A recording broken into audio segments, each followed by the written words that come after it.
আসসালামু আলাইকুম প্রিয় দর্শক, আজ আমি আপনাদের শোনাব এমন এক নবীর গল্প যিনি শুধু একজন নবীই ছিলেন না, বরং একজন বাদশাহ, এক মহাশক্তিধর শাসক। তিনি ছিলেন সোলাইমান আলাইসাল্লাম, এমন এক মানুষ যার মতো রাজত্ব আর কারো ভাগ্যে আসেনি। সোলাইমান আলাইসাল্লাম ছিলেন দাউদ আলাইসাল্লামের পুত্র। আল্লাহ তাআলা পিতা ও পুত্র দুজনকেই নবুয়তের সম্মান দান করেছিলেন, কিন্তু সোলাইমান আলাইসাল্লাম আল্লাহর কাছে এমন এক দোয়া করেছিলেন যা ছিল অসাধারণ। তিনি বলেছিলেন, হে আমার রব, আমাকে এমন রাজত্ব দাও যা আমার পরে আর কেউ না পায়। আল্লাহ তাআলা এই দোয়া কবুল করে তাকে এমন সব ক্ষমতা দেন যা কল্পনারও বাইরে। তার হুকুমে বাতাস চলত, এক জায়গা থেকে আরেক জায়গায় যেতে সময় লাগত না। কয়েক মাসের পথ তিনি পাড়ি দিতেন মাত্র কয়েক মিনিটে। শুধু মানুষ নয়, জিন পশু পাখিও ছিলেন তার সেনাবাহিনীর অংশ। এমনকি তিনি তাদের ভাষাও বুঝতেন। একদিন তিনি তার বাহিনী নিয়ে চলেছেন, তখন পিঁপড়ের এক দল নিজেদেরকে নিরাপদ করতে বলল, ঘরে ঢুকে যাও, সুলাইমান ও তার সেনাবাহিনী যেন তোমাদের অজান্তে পিষে না ফেলে। সুলাইমান আলাইসাল্লাম সেই কথাগুলো শুনে হেসে উঠলেন এবং আল্লাহ শুকরিয়া আদায় করলেন যে তিনি তাকে এমন এক বোঝার ক্ষমতা দিয়েছেন। একবার তার দরবারে দুই নারী এসেছিলেন। একজন বললেন তার সন্তানকে নেকড়ে খেয়ে ফেলেছে, আর অন্যজন সন্তানের দখল নেবার চেষ্টা করেন। সুলাইমান আলাইসাল্লাম তাদের কাছে শিশুটিকে নিয়ে এলেন এবং বললেন, আমি এই শিশুকে কেটে দুই ভাগ করে দুজনকেই দিয়ে দেব।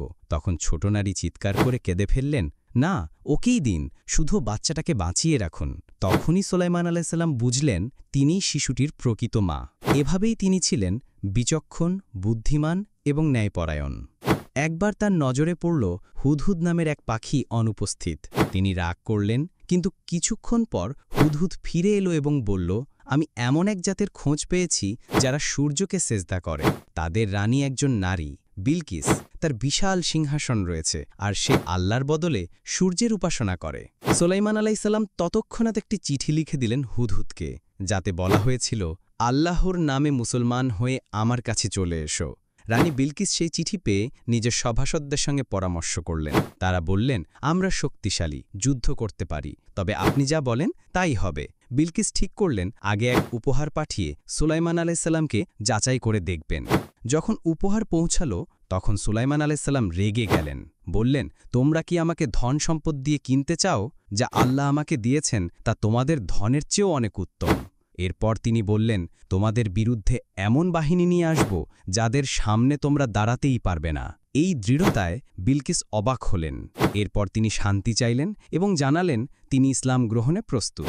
এদিকে সুলাইমান আলাইসাল্লাম সভাসদদের জিজ্ঞেস করলেন, তোমাদের মধ্যে কে আগে বিলকিস আসার আগেই তার সিংহাসন আমার কাছে আনতে পারবে? এক জিন বলিল, আপনি ওঠার আগেই আমি পৌঁছে দেব। যার কাছে কিতাবের জ্ঞান ছিল বললেন, আপনি চোখের পলক না ফেলতেই আমি সিংহাসন হাজির করে দেব। এবং সেটাই ঘটল। সিংহাসন সুলাইমান আলাইসাল্লামের সামনে এসে গেল। তিনি বললেন, এটা আমার প্রভুর অনুগ্রহ, তিনি আমাকে পরীক্ষা করছেন আমি কৃতজ্ঞ না অকৃতজ্ঞ।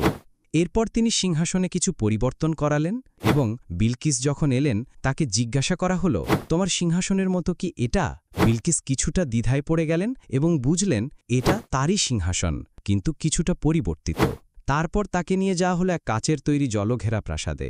বিলকিস ভেবেছিলেন এই তো পানি, তাই কাপড় সামলে হাঁটতে চাইলেন, কিন্তু সেটা ছিল স্পষ্ট কাঁচ। তিনি বুঝতে পারলেন এখানে কিছুই সাধারণ নয়। এই নবী শুধু একজন রাজা নন, বরং আল্লাহর পক্ষ থেকে প্রেরিত এক মহাপুরুষ। অবশেষে বিলকিস ঘোষণা দিলেন, আমি আমার উপর জুলুম করেছি, এখন আমি আল্লাহর আনুগত্যে আত্মসমর্পণ করছি সুলাইমান আলাইসাল্লামের সঙ্গে। সুলাইমান আলাইসাল্লামের আরেকটি বড় অবদান ছিল তিনি আবার বায়তুল মুকাদ্দাস নির্মাণ করেন। আগে ইয়াকুব আলাইসাল্লাম এটিকে তৈরি করেছিলেন, কিন্তু সময়ের সাথে ধ্বংস হয়ে গিয়েছিল। সুলাইমান আলাইসাল্লাম সেটিকে নতুন করে গড়েন।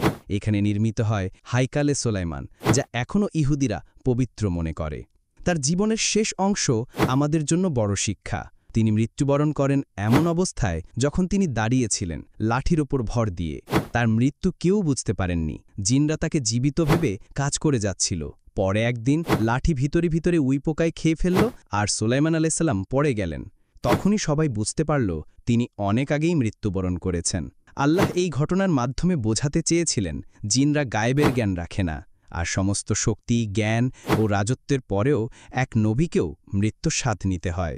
সুলাইমান আলাইসাল্লামের গল্প আমাদের শেখায় যে যত বড়ই শক্তিধর হোক না কেন, একমাত্র আল্লাহই সর্বশক্তিমান, আর সত্য সফলতা একমাত্র তারই আনুগত্যে।